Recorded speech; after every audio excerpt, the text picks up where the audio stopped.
Halo sobat, bersama saya Claudia di We For You, Weekly Forecast untukmu.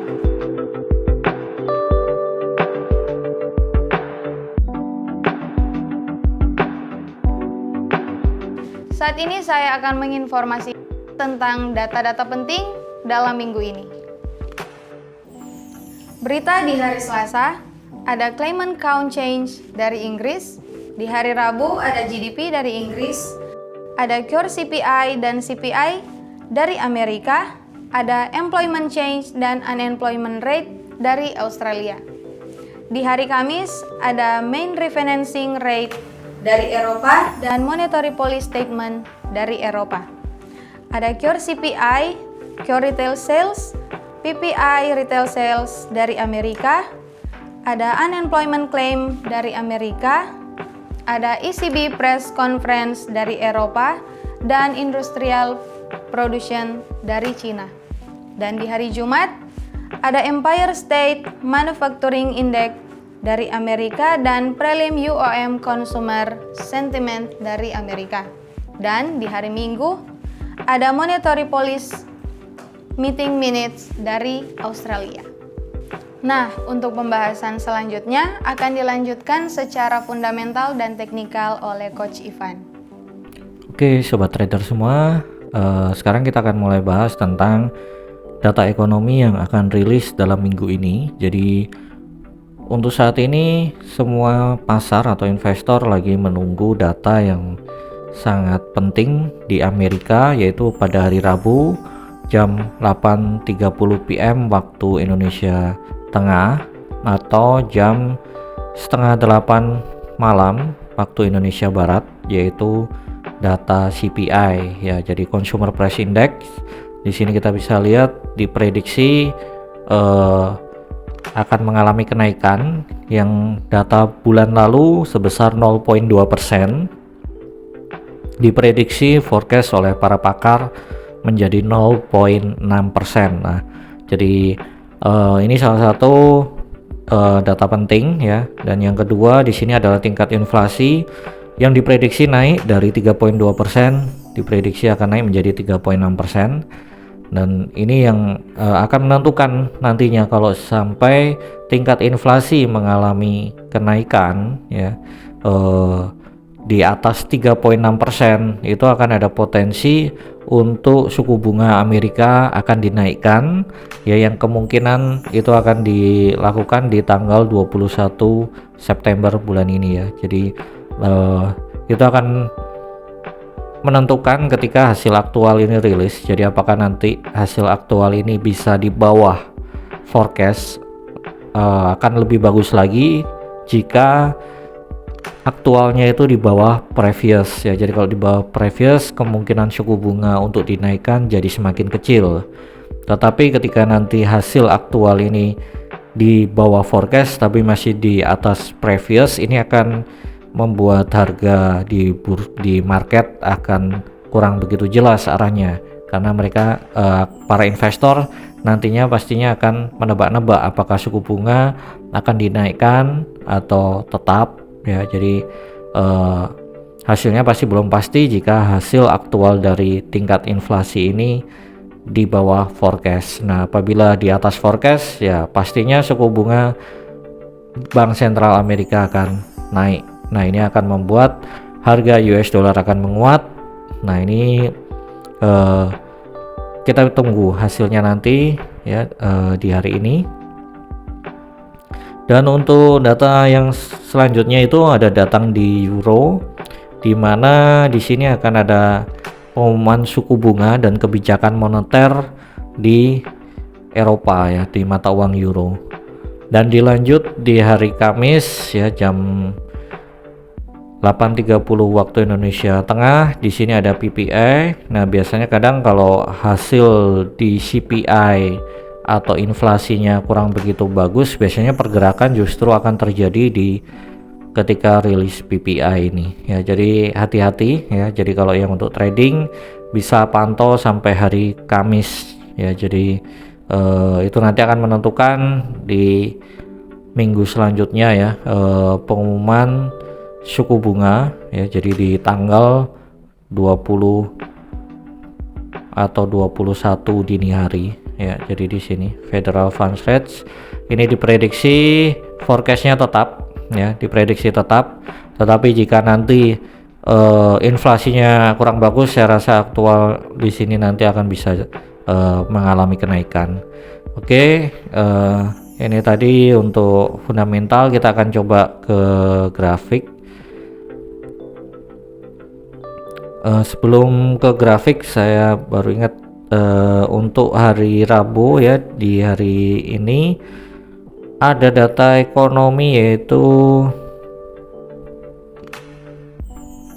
crude oil inventories ya. Ini berhubungan dengan harga minyak ya. Harga minyak kita tahu saat ini sudah mengalami kenaikan di area $88 ya. Jadi di sini kita bisa lihat previousnya di minus 6.3 million ya, dan forecastnya akan diprediksi menjadi minus 2.2 million.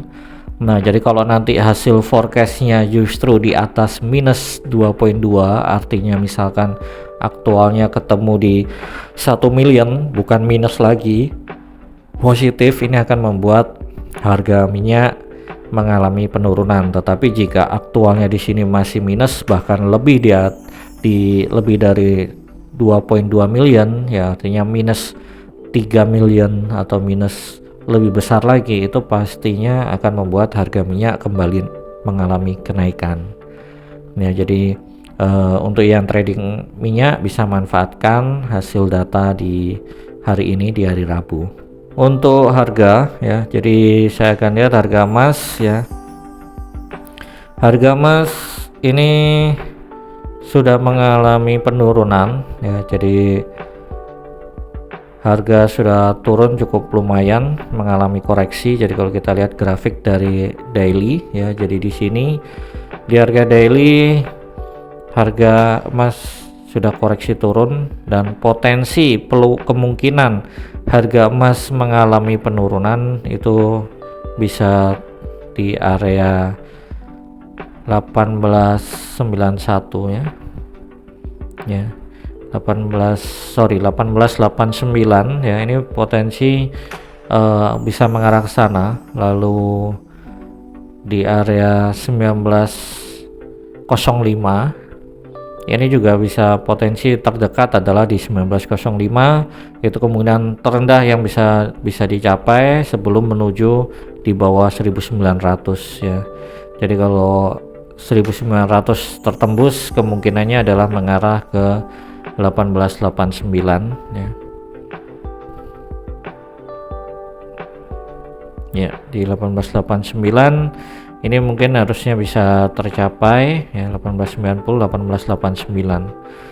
Oke, itu untuk harga emas ya. Tapi kalau nanti misalkan data inflasinya melandai ya, potensi untuk harga emas akan kembali mengalami kenaikan ya. Potensinya pastinya akan mengejar di garis Bollinger ya, di sini yaitu di 1949 ya. Jadi ini peluang untuk emas ya. Tapi kalau dilihat ini cenderung mengalami penurunan ya, karena trennya, kalau kita lihat trennya ini lebih mengarah ke turun, tren turun ya. Jadi kalau kita lihat di sini ya, harga mulai turun, dia naik ya, turun kembali, dan ini dia mengalami koreksi naik tapi tidak bisa melewati dari 1980 sehingga turun kembali. Jadi syarat untuk menggagalkan tren turun ini, harga emas harus naik di lebih dari 1987. Nah, ini akan berpotensi mengalami kenaikan. Untuk harga emas ya, kita lanjut untuk mata uang ya. Jadi untuk mata uang saya akan pilih di euro ya. Euro kemarin kita lihat, nah ini masih potensi untuk tren turun ya. Kalau kemarin sempat yang ikut kelas trading, saya sudah gambarkan di sini ada pola head and shoulder. Nah, ini akan potensi akan mengalami penurunan ya. Jadi kalau saya tambahkan di sini menggunakan Fibonacci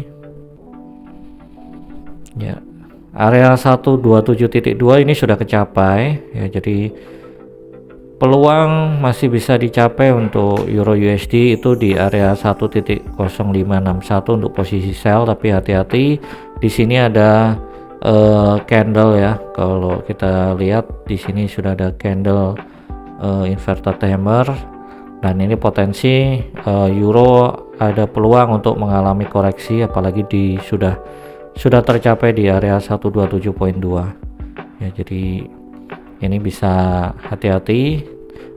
Kita sarankan untuk ambil posisi sell itu bisa ketika harga melewati dari area support di sini ya. Jadi ketika harga mengalami turun kembali di area 1.0685 itu bisa ambil posisi sell kembali dengan target yang tadi ya. Jadi targetnya bisa di area ini 161.8 di 1.0562, itu yang bisa diambil posisi untuk euro.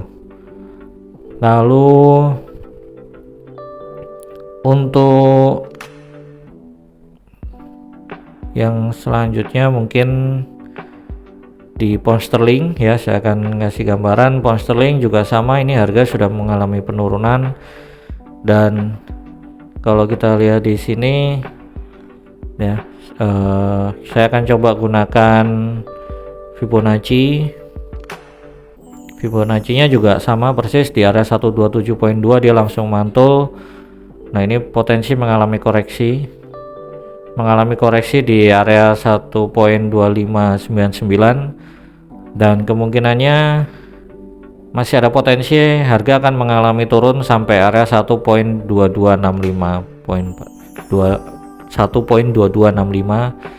yaitu kemungkinan bisa tercapai jika inflasi Amerika mengalami kenaikan, dan pastinya suku bunga akan naik, dan ini akan membuat harga US dollar mengalami kenaikan ya. Artinya di pound sterling akan mengalami penurunan. Nah, jadi ini data analisa menggunakan teknikal untuk di emas, euro, dan pound sterling. Oh, seperti itu ya, Coach. Nah, itu dia pembahasan tentang analisa teknikal dan fundamental oleh Coach Ivan. Demikianlah We For You kita pada minggu ini. Dan jangan lupa like, komen, dan subscribe. Dan jangan lupa nyalakan notifikasi pada YouTube channel kami. See you!